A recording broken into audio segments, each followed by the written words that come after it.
Meron akong papabasa sa iyo ngayon, Sis Luz. Opo.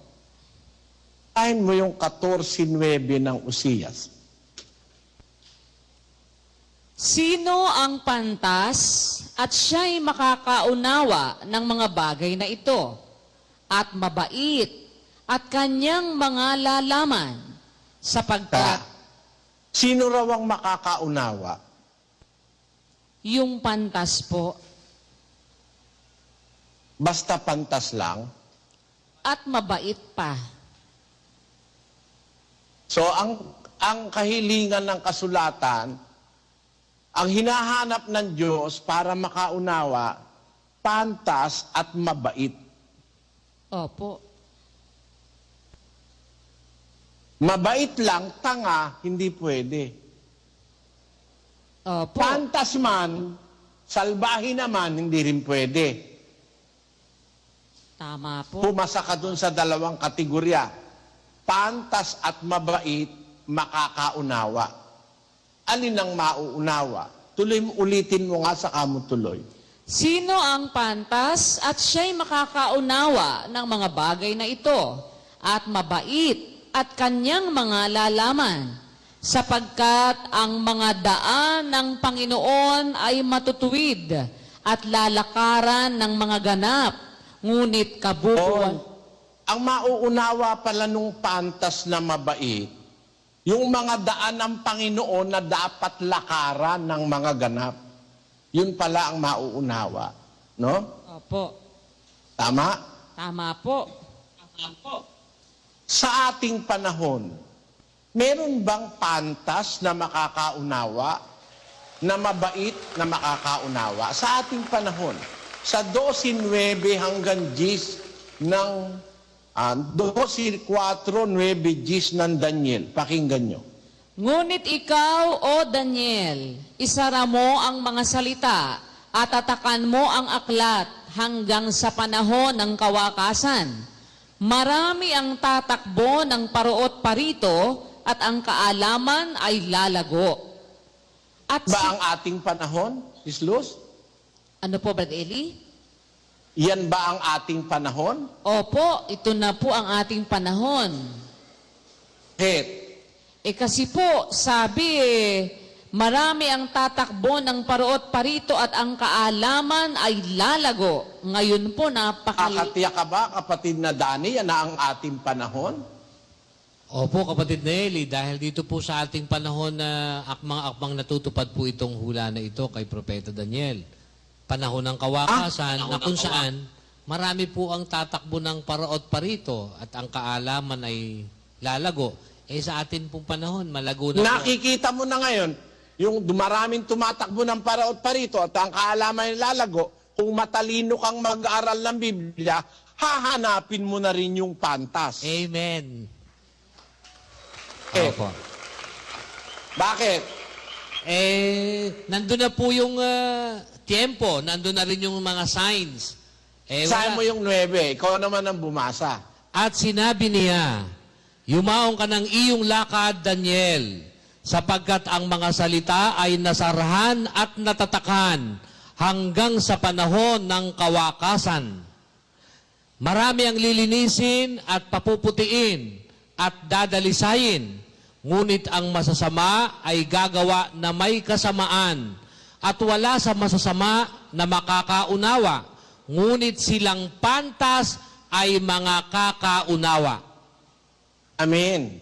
Amen Yun po. pala, kapatid na Lusano, na panahon ng kawakasan, ang e-expect mo ay 4 na bagay. ano po yun, Brad Eli? Maraming tatakbo ng paroot parito. Ang kaalaman lalago. No? Opo. Tama? Tama po.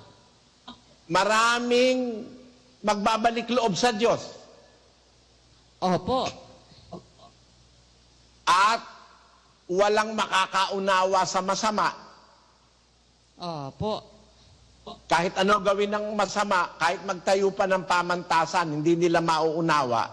Yung mauunawa nung pantas. Tama po. Kaya sa tiempo na yan, hahanap ka na ng pantas. Pag nakikita mo na, walang nakakaunawa sa Biblia, kahit saan ka pumunta reliyon, di nauunawaan ng Biblia. Tapos maraming tumatakbo ng paro't parito, ang kaalaman ay malago. Sa tiempo na yan, ay meron din sinasabi sa Biblia na doon sa mga pantas naman makakaunawa. Doon ka na maghanap ng pantas. Diba? Amen. Opo. Makakaunawa yun. Opo. Alin ang isang mauunawa ng pantas? Alin po?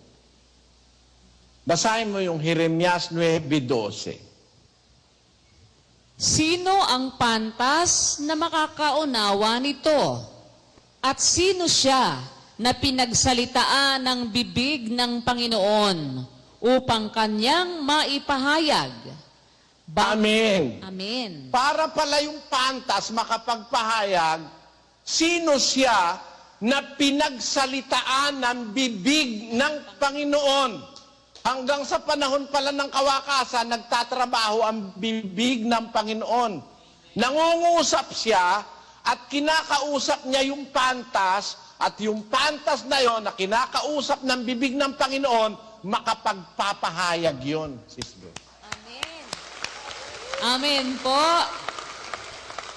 Itin mo, kapatid na Dani, kung naiintindihan mo. Opo, napakaganda po dito. Ngayon ko lang po ito naintindihan. Dito po sa panahon ng kawakasan na kung saan, gaya po ng sinabi dun sa Daniel, marami ang mga tatakbo ng paraot parito, malago ng kaalaman, at wala ka pa rin nakikitang ganun, maghanap na po ang sino man sa atin dahil tiyak na tiyak, may pantas na makukuha dahil pangako ng Diyos yun, may makakaunawa. Ngayon, yun pong pantas na yun, ano ang isang mauunawa? Yun pong mauunawa niya, yung mula sa bibig ng Panginoon sa panahon ng kawakasan, ibig sabihin, magsasalita pa rin o magtratrabaho pa din pala ang Panginoon ng kanyang bibig dun sa pantas na makakaunawa ng mga daan ng Panginoon upang ito'y kanyang maipahayag. Ganda po nito. Salamat po sa Diyos, kapatid Nelly. Ngayon, kung yung pantas ngayon nakaunawa na at magpapahayag na dahil kinausap siya ng bibig ng Panginoon, anong klaseng pagpapahayag ang gagawin niya sa panahon ng kawakasan? 43:9 ng Isayas. Mapisan ang lahat na bansa at magpulong ang mga bayan.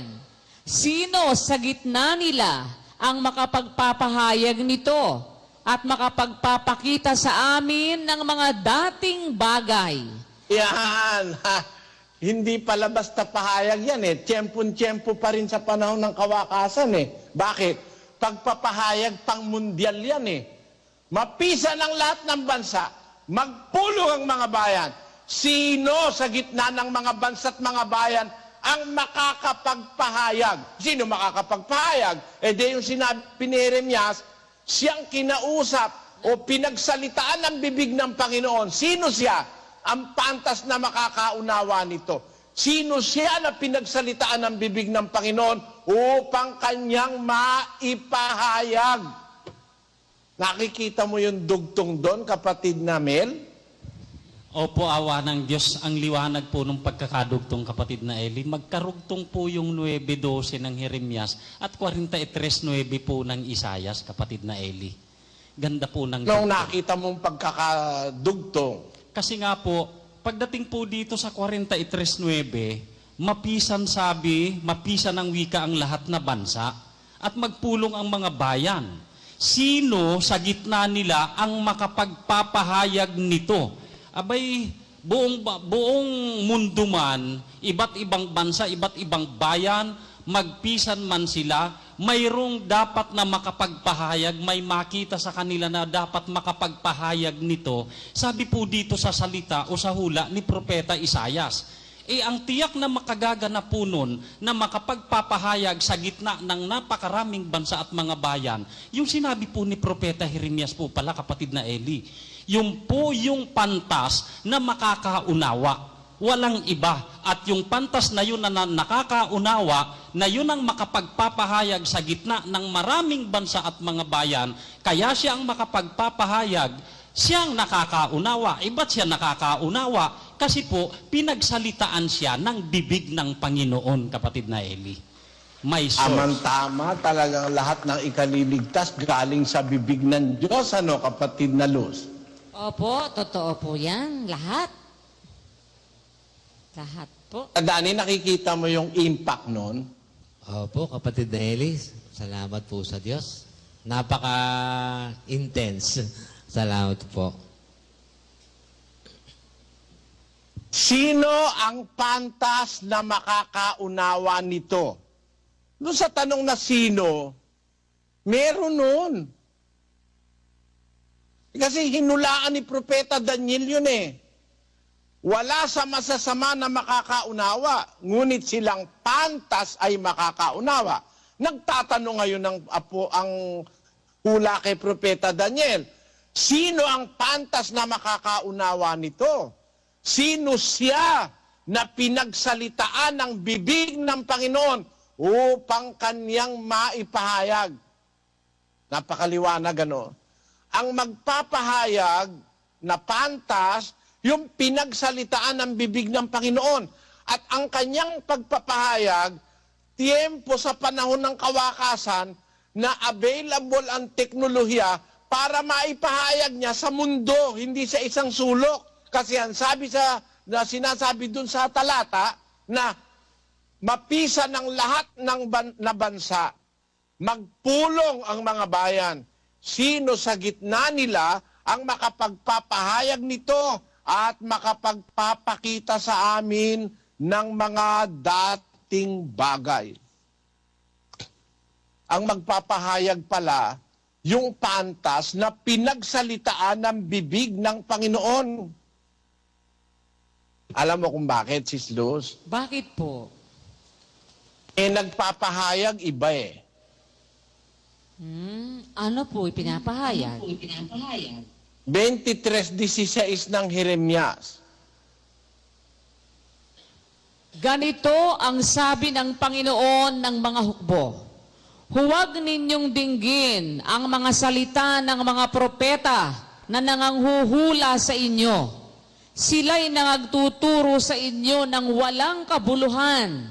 Sila'y nangagsasalita ng pangitain ng kanilang sariling puso at hindi mula sa bibig ng Panginoon. Amen. Amen. Marami ngayon yan, usong-uso yan. Mga propetang nanghuhula na nagsasalita ng pangitain ng kanilang sariling puso. Ang sinasabi nila, hindi mula sa bibig ng Panginoon. Sa panahon ng kawakasan, may magpapahayag. At ang makakapagpahayag, yung pinagsalitaan ng bibig ng Panginoon. Kaya nakakatiyak tayo sa ating panahon, may kinakausap ang Diyos eh. Opo. Ayoko namang sabihin, kapatid na Luz, na kinakausap ako ng Diyos eh. Pero, para mo pala masabi, kailangan kausapin ka ng Diyos eh. Opo, yun na nga po eh. Talagang ako man po naniniwala na kinakausap kayo ng Diyos. Kasi di ba may mga instances nga po kayo nababanggit na dati. Yun lang nga pong sa panalangin eh. Yung sabi nga po ninyo, nagbibiyahe kayo, wala namang... Tapos parang mayroong nagsasalita sa inyo na mali naman kayo, ganon. Alam ko po talagang... Yun, naramdaman ko yun eh. Talagang nung kami, saan tayo papunta nun? Galing kami sa New York, papunta kami ng Washington, D.C. Along the way, nakakita ako ng isang bundok na napakalinis. Malinis na malinis. Sabi ko, pag ganito bundok, mananalangin din ako sa bundok. Kasi pagka maggubat, parang ayoko sa bundok eh. No? Pero napakalinis na bundok, ano. Kung ganito ako, mananalangin din ako sa bundok. Sabi nung isip ko, hindi siguro isip ko, may sabi nun, ano, basta naisip ko lang. Sabi na sa isip ko, mali naman yung panalangin nyo eh. Sabi, hindi nga kayo, mali nga yung pagluhod nyo eh. Pagdating namin sa hotel, nung makarating kami, sabi ko kay kapatid na Cyrus, tingnan mo nga ako yung salita na yun na kung paano yung panalangin, doon ko natuklasan na mali pala yung luhod katoliko na minana ng protestante, na minana ng iglesia ni Manalo. Yung pala yung luhod hilaw. Hindi pala yun ang nasa Biblia, Sis Luz. Opo, kaya... Nung minsan naman, madaling araw, akong mag-isa, parang maaalimpungatan ako, meron naman akong narinig na parang wala namang tinig na, walang tinig na audible. Wala akong narinig na tinig. Pero sa isip ko, merong nagsasalita sa akin at itinuturo yung ganun pala kako yun. Kaya naglalabasan niyang mga tekstong masasabi mong mahiwaga talaga dahil kung hindi ipinaiisip at hindi sinasabi ng Panginoon yan, maiisip ko ba yan, paksa na yan kung hindi nga may nagsabi sa akin yan, Sis Luz. Opo. Ayoko namang angkinin, ayoko namang maging pangahas ako na sabihin kung kinakausap ako ng Diyos. Pero sa hula, yung palang taong makakaunawa at makapagpapahayag, pinagsasalitaan pala yun ng bibig ng Diyos, kapatid na Luz.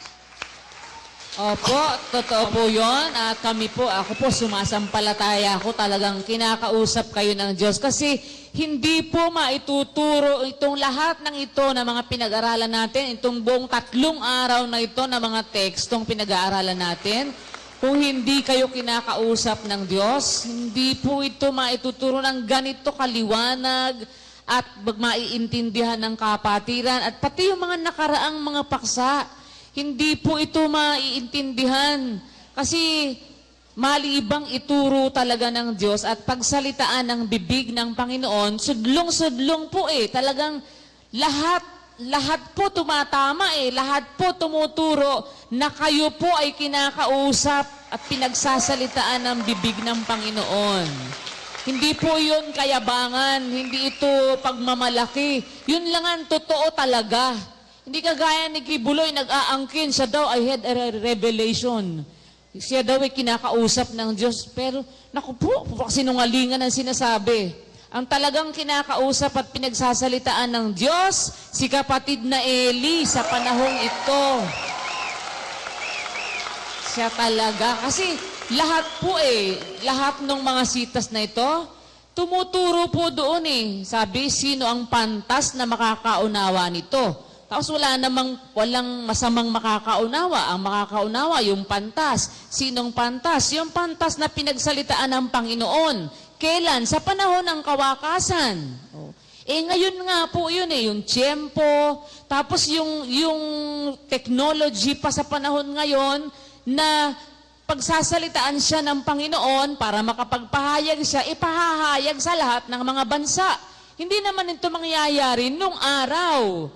Kasi malabo pa noon dahil noon walang teknolohiya para ang lahat ng mga bansa ay mapangaralan mo.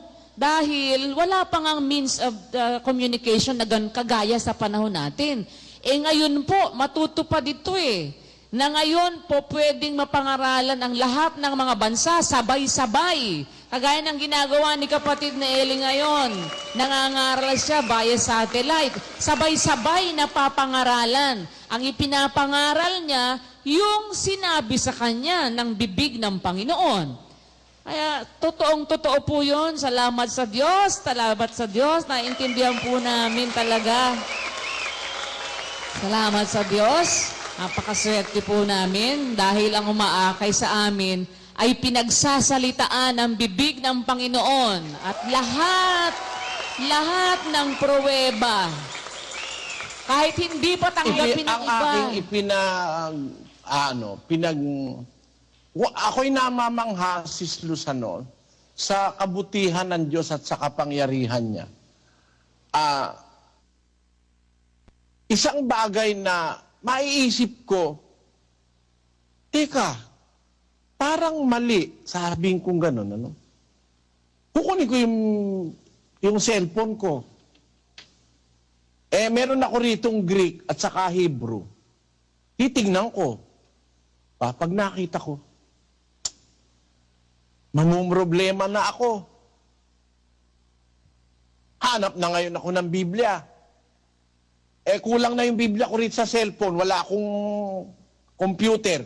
Hindi naman ako marunong mag-computer. Tatawagin ko na ngayon si Cyrus.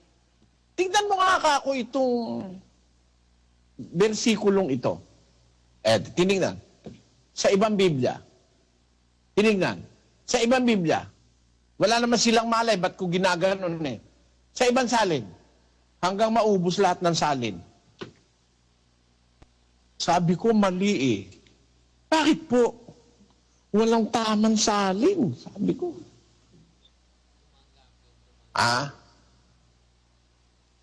Sino may gawa nun? Si Luz.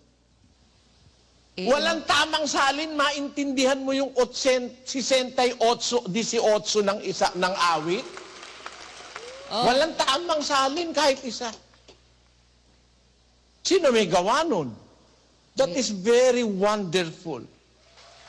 Walang tamang salin. Ingles, Portuges, Espanyol, Tagalog, lahat ng salin, mali sa 68-18 ng Isaias. Hindi ko naman naiisip, pinaiisip sa akin. Ba't para ka akong mali ito? Bakit tatanggap ng kaloob sa mapanghimagsik? Hindi naman tumatanggap ang Diyos sa mapanghimagsik. Hindi nga tinanggap yung kay Abel eh. Di ba? Opo. O yung tinanggap niya yung kay Abel, hindi niya nga tinanggap yung kay Cain eh. Tapos, hindi niya nga tinanggap yung handog ni Nadab at ni Abiu. Paano ngayon masasabing ang Diyos eh tumatanggap ng kaloob pati sa mapanghimagsik? Para ka kung may mali. Nung matignan-tignan ko yung pagkakasalin sa salita, mali. Walang nagsalin sa ating panahon na tumama. Tingnan mo, pati sa pinakamatandang salin ng Grego, sa Ebreo, kung tumama, yung Codex Sinaiticus, tingnan mo, wala pala sa 68 dun sa Codex Sinaiticus di ba? Opo, bagong tipan lang po yun. Bagong tipan. Yung mga available na salin na mayroong Old Testament, lahat pare-pareho ng translation. Tumatanggap daw ang Diyos sa tao ng mapanghimagsik. Mali ka ako yan. Nung tignan ko yung kahulugan ng salitang laukak, ang kahulugan pa na ng laukak, tumanggap at saka magbigay. Doon ngayon na-direkto yung yun ang sinasabi ni Pablo. Sabi ko, siya'y umakyat sa itaas, tapos nagbigay siya ng kaloob. Si Pablo ang nakakaalam ng kahulugan nun. At sa kapalarang ibinigay sa atin, mga kapatid, sa awa ng Panginoon sa akin at sa inyo, sa umpisa sa inyo, pinaunawaan ng Diyos sa akin yun na lahat ng pagkakamali ng lahat ng nagsali ng matandang tipan ay unawa naman ni Apostol Pablo. Kaya mayroon pang pantuwid si Apostol Pablo Nang umakyat siya sa taas, ay dinala niyang biyag ang pagkabiyag, nagbigay siya ng kaloob sa mga tao. Natupad yun nasa awit. Kaya nga pati sa mapanghimagsik, nagbigay siya ng kaloob. Kaya nga pati si Judas, binigyan niya ng pagka-apostol Pero never na tumanggap ang Diyos ng kaloob sa mapanghimagsik. Pa lang dapat na kahulugan doon ay sumampa ka sa itaas at dinala mong biyag ang pagkabihag, nagbigay ka ng kaloob sa mga tao. Yun ang talaga dapat. Hindi tumanggap ng kaloob. Na yan ang ginagamit ng mga alagad ni Periol para kahit kanginong tao kumuha ng love offering nila. Ayon. Tinan mo, pakinggan mo ito, kundi bunga ito ng pagkakamali ng salin na sinamantala naman ng matakaw sa pera. Pakinggan nyo. Paano daw kapag ang nagkaloob ay mamamatay tao? Yung kaloob ba ng mamamatay tao ay tatanggapin ng Diyos? Gayon siya ay taong makasalanan. Mga minamahal, yung pong kaloob ng isang taong makasalanan ay maaaring tanggapin niya ng Diyos. Sapagkat ayon sa talatang aking binasa, tumanggap ka ng kaloob sa gitna ng maraming tao maging sa mapanghimagsik. Kaya ang tao kahit siya ay mapanghimagsik, yung kaloob niya kapag yung puso niya ay may pagdanasang magkaloob, tatanggapin niya ng Diyos. Dahil ang Nyo, Diyos ay ang natutunan itong mahaderang ito, na mahaderang ito'y natutunan kay Periol kahit daw mapanghimagsik tatanggapin ng Diyos, ang batayan, maling pagkakasali ng talata. Yung ba naman, makikita ba? Hindi nga nakita ng lahat ng relihiyon yan eh. Hindi rin nakita ng lahat ng translator ng Biblia eh. Ha? Nakita nyo? Hindi nakita yun eh. Pero nakita yun natin. Ipinakita ng Diyos sa akin sa isang paraang hindi ko inaasahan, Sis Luz. Sa isang paraan. Kasi, kung mag-aanap ka ng mga translation, lahat halos mali. Ang tumatama lang yung nasa Latin eh. Sa Latin, ano eh, pati pala sa Latin, mali rin eh. Opo, accept. Walang tama kahit isa. Latin, mali rin. Pati yung nasa Latin. Basahin mo yung sa Latin, Sis Luz. Ascendisti in altum sepisti captivitatem accepisti, dona in hominibus etenim non credentes inhabitare, Dominum Deus. Tamo? Accept. Accepisti dona in hominibus etenim non credentes. You accept, yung salitang acceptisi, tumatanggap. Pati sa Latin, mali. Akala ko pati naman yung Malatin, tama eh. Lahat ng salin ng Biblia, mali. Pero talagang ang tama, yung tama, yung naunawa natin.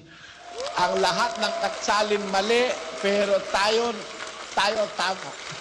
Tayo talaga ang tama. Talagang bigay ng Diyos na tayo tama. At yan ay dahil sa bibig ng Diyos, kapatid na Luz. Siguro, Amen. dapat nating tanggapin na yung salita ng Diyos sa kanyang pagiging totoo, walang makakatutol. Para maipahayag mo yung dating bagay, para maipahayag mo yung katotohanan, kailangan pinagsasalitaan ka ng bibig ng Panginoon. Siguro yung nararamdaman ko na pagka merong isang bagay na bagong kaalaman, sabi ko sa loob-loob ko, ang tagal kong binabasa itong talata. Hindi ko talaga naiintindihan eh. Mula pa sa panahon ni kapatid na Perez eh. Pagkatapos, isa-isang lumiliwanag yung mga talata, ano? Sa isang sintidong pati kayo na nag-aaral ng Biblia mula pa rin sa kapatid na Perez, nakikita nyo naman di ba, tinatanong natin madalas si kapatid na Armis, siya ang kasama ko sa panahon ni kapatid na Perez. Ang sinasabi niya, talagang hindi ganun sa panahon ni kapatid na Perez ang aming paninindigan. Pero sa awa ng Panginoon, ako ang nasasabi ko lang, huwag, sana'y hindi ako nagkakasala pagka nagpapahayag ako ng ganito, na talagang ang paniniwala ko, kapatid na Luz,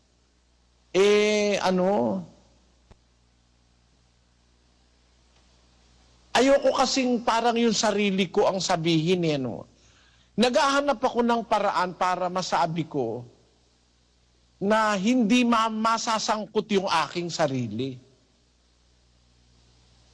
Kaya sabi ko, hindi ko sana kasalanan sa Diyos na basahin ko yung, sino ba yung pantas na makakaunawa nito? Sino siya na pinagsalitaan ng bibig ng Panginoon? Sana huwag akong magkasala pag ituturo ko ito, na parang sa sarili ko, sarili ko, Papatak. parang madadama yung sarili ko, sa alam kong pagkatao ko na hindi naman ako karapat-dapat sa Diyos sa aking klase ng pagkatao. Pero ang naiisip ko, mahal ng Diyos ang kapatirang ito. Sapagkat kaya nagpapahayag ang Diyos, hindi dahil sa akin kundi para sa inyo. Yun ang nagiging konsolasyon ko. mahal ng Diyos ang mga kapatid na aking inaakay. Siguro kung ako lang, hindi ko maiintindihan ito. Pero dahil kayo ang gusto ng Diyos na maging recipient ng katotohanan ito, I accept the humble part that God has bestowed upon me to be His instrument in clarifying to you things that have not been discussed or neither touched by other religious leaders. And after all these things have been said and done, I will say, to God be the glory, honor, and power, and might forever and ever. Amen. Salamat sa Diyos.